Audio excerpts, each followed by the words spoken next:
Hi எல்லாருக்கும் வணக்கம். நம்ம டெக்னிக்கல் சிவில் தமிழ் சேனல் இன்னைக்கு எதை பற்றி பார்க்க போகிறோம் அப்படின்னா, ஒரு 1080 சதுரடி இருக்கிற ஒரு வீட்டோட வரைபடமும் அதில் காலம் எங்கெங்கே வரும் அப்படிங்கிற டீட்டெயில்ஸும் பார்க்கலாம். அதுக்கான கட்டுமானத்திற்கு தேவையான தோராயமான அளவு, அதோட எஸ்டிமேஷன் எப்படி நம்ம கண்டுபிடிக்கிறோம் அப்படிங்கிறதையும் பார்க்கலாம். எவ்வளவு பொருள் தேவைப்படும், சிமெண்ட், செங்கல், சாண்ட், இதில் எவ்வளோ பொருள் வாங்க வேண்டியது வரும் அப்படிங்கிறதும் நம்ம அந்த எஸ்டிமேஷன் சீட்டை நம்ம இன்னைக்கு பார்க்க போகிறோம். வீடியோக்கு போகிறதுக்கு முன்னாடி ஒரு 2 விஷயம் சொல்லணும். முதல் விஷயம், நான் போன வருஷம் சொல்லியிருந்த மாதிரி இந்த வருஷமும் 12th முடிச்சுட்டு டிப்ளமோ சிவில் முடிச்சுட்டு பிஇ சிவில் இன்ஜினியரிங் படிக்கணும் அப்படின்னு ஆசைப்படுறவங்களோட கல்வி கட்டணத்தில் ஒரு பங்கு நாம கொடுத்துட்டு இருக்கோம். இந்த வருஷம் அதே மாதிரி தான் பண்ணலான் இருக்கோம். இதுக்கு அப்ளை பண்ணணும்னு நினைக்கிறவங்க கீழே டிஸ்கிரிப்ஷனுக்கு லிங்க்ல போய் அப்ளை பண்ணுங்க. உங்களுக்கு நாங்களே கால் பண்ணி இன்ஃபர்மேஷன் கேட்டுட்டு உங்களுக்கு ரெஜிஸ்டர் பண்ணிடுவோம். சரிங்களா? ஸோ இது யாரெல்லாம் அப்ளை பண்ணலன்னா, இந்த வருஷம் 12th முடிச்சிருக்கவங்களும் சரி, டிப்ளமோ சிவில் முடிச்சுட்டு பிஇ சிவில் இந்த வருஷம் ஜாயின் பண்ணணும்னு நினைக்கிறவங்களும் சரி, நீங்க இதில் அப்ளை பண்ணலாம். ஸோ அடுத்தது, இப்போ நம்ம பார்க்கக்கூடிய பிளானோ வீட்டோட அந்த வரைபடம், அதோட காலம் லொகேஷன் இருக்கிற அந்த ஷீட்டு, அதுக்கு டீட்டெயிலான போட்ட அந்த எஸ்டிமேஷன் ஷீட், இதெல்லாம் நீங்க வாங்கிக்கணும் அப்படின்னு ஆசைப்பட்டீங்கன்னா கீழே லிங்க்ல ஒரு மினிமம் சார்ஜ் ஒன்று வச்சிருக்கும். அந்த சார்ஜை பே பண்ணிட்டீங்கன்னா உங்களுக்கு வித்தின் 1 ஹவருக்குள்ள அந்த டீட்டெயில்ஸ் எல்லாமே உங்க மெயிலுக்கோ இல்லை உங்க வாட்ஸ்அப்புக்கோ வர மாதிரி ஏற்பாடு பண்ணியிருக்கும். சரிங்களா? வாங்க நம்ம வீடியோக்குள்ள போகலாம். ஸோ இப்போ பார்க்குறது ஏறக்குறைய ஒரு 1080 சதுரடி இருக்கிற ஒரு வீட்டோட வரைபடம் தான் பார்க்குறோம். இதோட நீளம் பார்த்தீங்கன்னா 60 அடியில் இருக்குது, அகலம் 18 அடியில் இருக்குது. இது வந்து சவுத் ஃபேஸிங்கில் பிளான் பண்ணியிருக்கோம். ஸோ எடுத்தோடனே நமக்கு போர்ட்டிகோ 18 அடிக்கு 10 அடின்னு சொல்லி வச்சுருக்கோம்.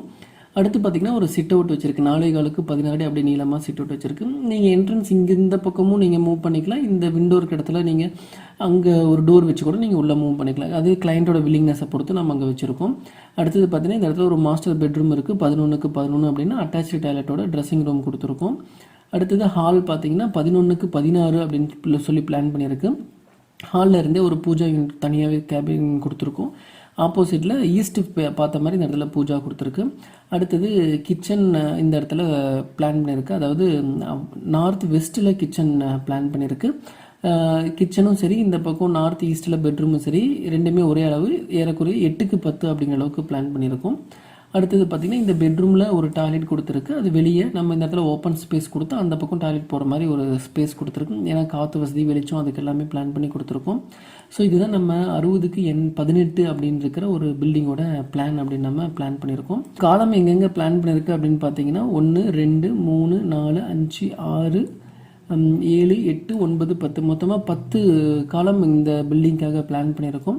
அடுத்து இதுக்கு எவ்வளோ செலவாகும் அப்படின்னு பார்த்தீங்கன்னா, ஒவ்வொரு ஒர்க்காக நம்ம தனித்தனியாக அதோட அளவுகள் கண்டுபிடிச்சிருக்கோம்.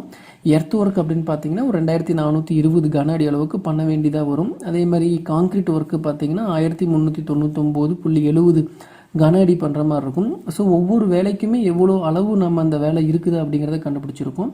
ஸோ அடுத்தது பார்த்திங்கன்னா டைல்ஸ் எவ்வளோ சதுரடிக்கு நம்ம போட போகிறோம், வால் டைல் எங்கெங்கே போட போகிறோம், அதே மாதிரி வெளியே டைலுக்கு நம்ம ஒவ்வொரு ரூம்லேயும் ஸ்கர்ட்டிங் கொடுப்போம், அந்த எவ்வளோ சதுரடி அது வருது அப்படிங்கிறது கண்டுபிடிச்சிருக்கோம். எங்கெங்கே டோர் போட போகிறோன்னு கண்டுபிடிச்சிட்டு அந்த டோரோட அளவுகளும் நம்ம கால்குலேட் பண்ணியிருக்கோம்.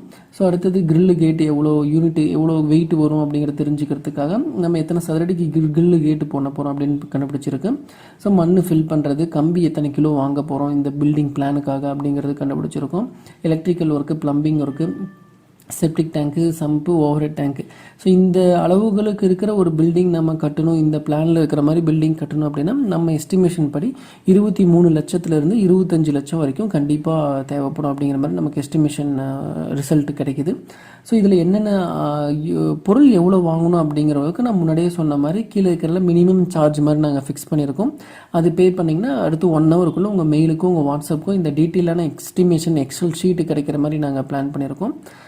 இந்த வீடியோ கண்டிப்பாக உங்களுக்கு யூஸ்ஃபுல்லாக தான் இருந்திருக்கும்னு நினைக்கிறேன். உங்கள் ஃப்ரெண்ட்ஸுங்களுக்கும் ஷேர் பண்ணுங்கள். நன்றி.